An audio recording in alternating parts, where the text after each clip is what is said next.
Hello. The topic this week is public administration. So please make sure you read the chapter, the assigned chapter before attempting to answer the written question. But in this video, I wanted to discuss briefly the topic of public administration and hopefully give you a little bit of background on this issue.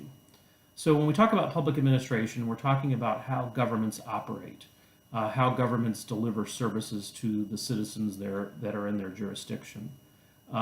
There are every level of government, state and local as well as federal, you have a bureaucracy. The bureaucracy is made up of the people and departments who are responsible for providing services to the citizens living in that jurisdiction. So for example, if we're talking about state government, we're talking about the bureaucracy, in our case in Lansing, and bureaucracies are always within the executive branch of government. And they are generally created by a legislative body, but they operate within the executive branch. There are approximately 15 or so state departments in Lansing. They have offices around the city. The heads of those departments are members of the governor's cabinet.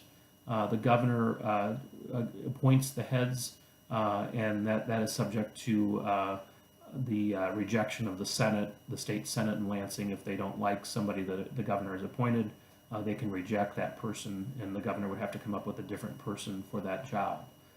So the heads of the departments and agencies are appointed by the governor, but the vast majority of the employees in those departments and agencies are civil servants. That is, they get their job through a competitive process. They might take an exam. They have to be qualified to do the job. They have to have certain credentials. And so that is meant to ensure that they are qualified and provide good services to the citizens of that jurisdiction. That is the case in all 50 states. Certainly it's the case here in Michigan.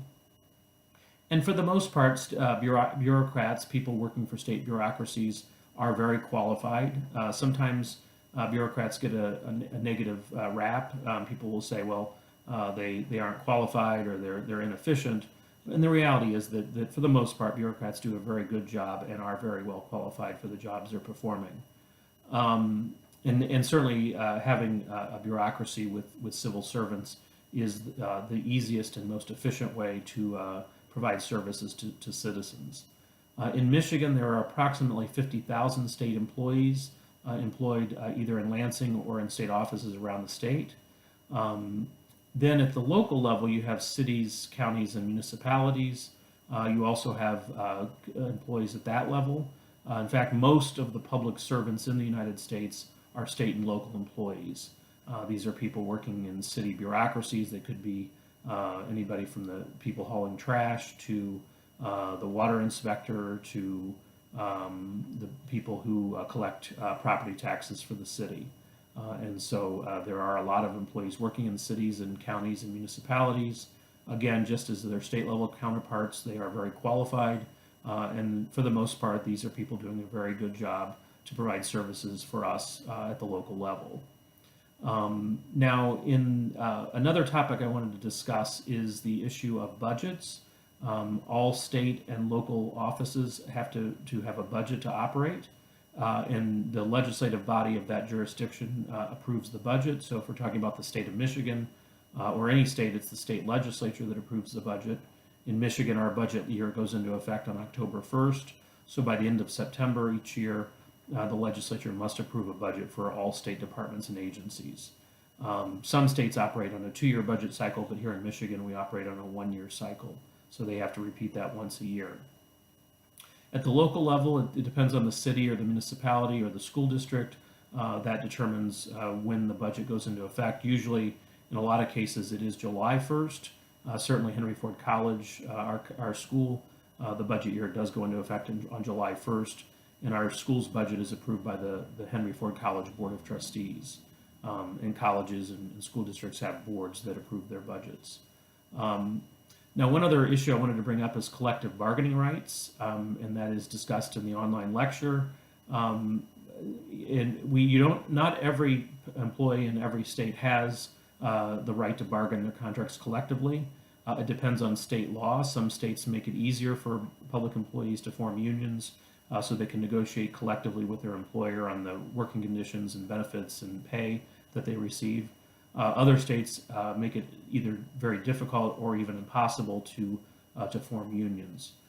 Here in Michigan, there is a public act that does protect the right of public employees to form unions, and that is protected by law.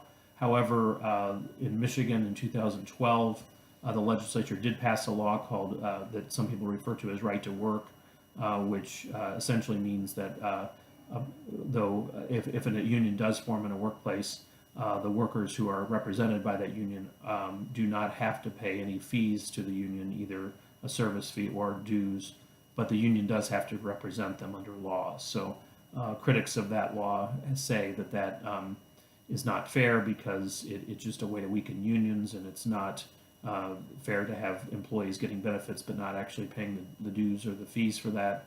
But others argue that people should not be forced to pay fees to join an organization. In any event, that is something that came up here in Michigan in 2012. But we do still have public employee unions. The faculty, for example, here at Henry Ford are represented by the American Federation of Teachers. State employees have unions in Michigan. Local employees in cities have unions. But they have that right to organize and negotiate their benefits and working conditions with their employer. So if you have any questions about anything this week, please contact me by email, and I hope you have a great week. All right, take care.